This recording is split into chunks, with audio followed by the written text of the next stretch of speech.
Good afternoon, Councillor Lewis. Thank you for being the first of our interviews after our Big Leeds Chat. The Big Leeds Chat took place in the Leeds markets last October, and at the event we asked people 3 questions. What do you love about Leeds? How do you stay healthy? And how do we become the best city for health and wellbeing? The information that people gave to us was really important, and we grouped that into a number of themes. And one of the key themes that people talked to us about was about air pollution and the impact on health. In certain areas in Leeds, we've got illegally poor air quality, right. And the government's response to that has been to ask us to put in place a charging clean air zone, which is aimed at discouraging some of the older and more polluting vehicles, so HGVs, buses and coaches, and taxi and private hire vehicles that really that have a big contribution to poor air quality, to try and discourage those through a charging regime from coming into the areas of illegally bad air quality.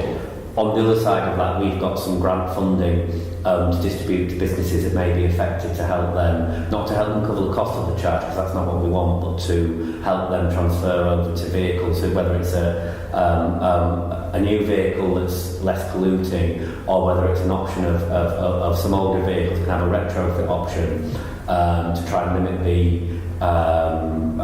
the air quality contribution that's coming out of their exhaust pipes. So we know by January 2020, when it starts, all the buses in Leeds will be of a modern low emission standard, and that will make a difference not just in the charging zone, but everywhere where buses go through, going down the streets in suburbs of Leeds.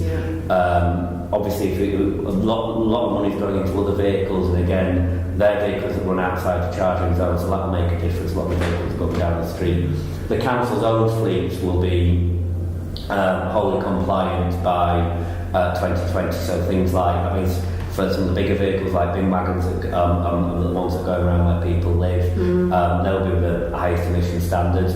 But also lots of other council vehicles that go around, the vans, a lot of the vans that work on property repairs and things like that will be 100% electric, which again reduces the emissions they make. We've got some money from the Highways Agency, and we're going to have almost a lending library of electric vehicles, so smaller businesses who may not be confident enough to take the plunge into buying an electric vehicle. For vehicle replacement's a big commitment for a small business, but they'll be able to try an electric vehicle for a couple of months, and we'll be able to give them all the data on how much it costs them to run compared to running a petrol or diesel vehicle. That's great, thank you. Are there other things other than just focusing on cars and traffic pollution that we're doing?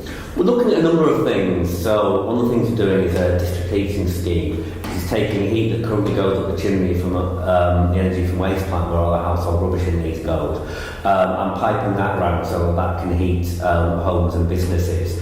It's great for the homes and businesses because they've got an affordable and reliable source of energy. But it also means, particularly around some of the inner city areas where it's been rolled out, people won't have to have individual boilers, which contribute towards air pollution as well. So by taking away some buildings having individual boilers and individual systems like that, that's something we're doing to make a difference to air quality. Great. Can I also ask, people were really keen about cycling and cycling routes and us becoming a city where it's safe to cycle. Can you tell us anything that we're doing on that?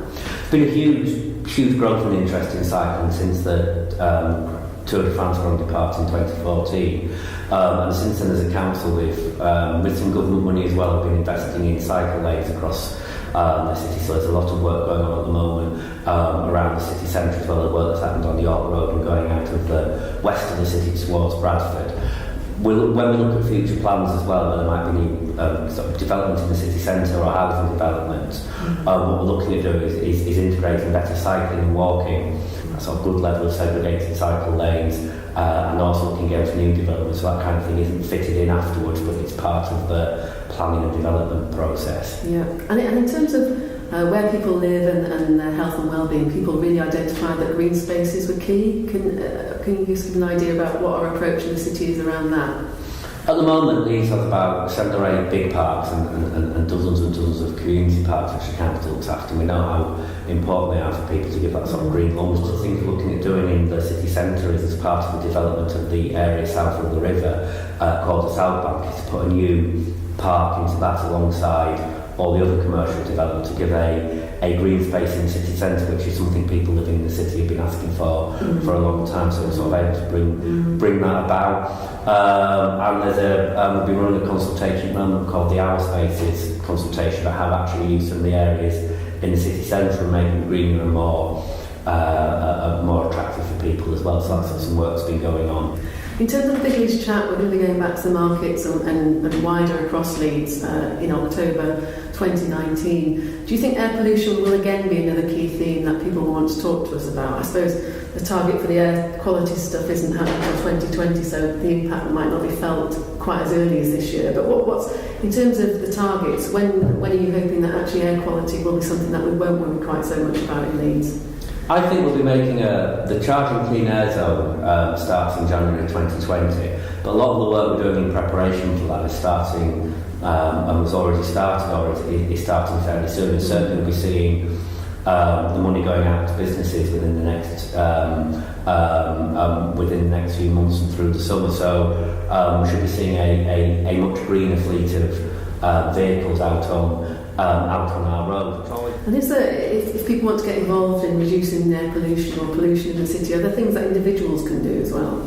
There's things that people can do themselves. We've started, and one of the things to do is working with schools, because we know children particularly are vulnerable when it comes to air pollution, but quite often outside schools there'll be a dozen, 2 dozen cars parked up with their engines running, so we're trying to encourage people not to drive to school, which I know isn't always the right thing for every family, but when people do have to drive to drop their kids off, not to sit outside the schools with their engines running, because air pollution is so localised to its source, that can make a real difference. There's also things, people, and we've been running what's called the 5 mile challenge, where we encourage people with cars to drive 5 miles less each week. So that might be walking or cycling, or rather than driving into work, getting the bus into work, or using one of our park and ride sites if that's possible. Again, just to show that everybody can make a contribution to air pollution. We're not, and that's not saying people shouldn't have cars or shouldn't be driving. It's people thinking again about how they use their cars, and is there a viable public transport option, even if it's driving somewhere and using park and ride to come into the city centre. Things like that will make a difference. Trying to encourage people that they can make a contribution. Great. And if people want to keep in contact about what's happening, or maybe have ideas about what we could do in Leeds or in their local communities, how do people stay in touch with what's happening? We've got a Clean Air Leeds website where all our work is on, and people can use that to get in touch with us. And we did a lot of consultation in 2018 around the introduction of the Clean Air Zone, so we've got lots of feedback from what people think about the problem and how we can tackle it. We're going to keep working on that to make sure we can make sure people really get to grips with the agenda in Leeds. Great. Thank you very much for your time. Thank you. Thank you.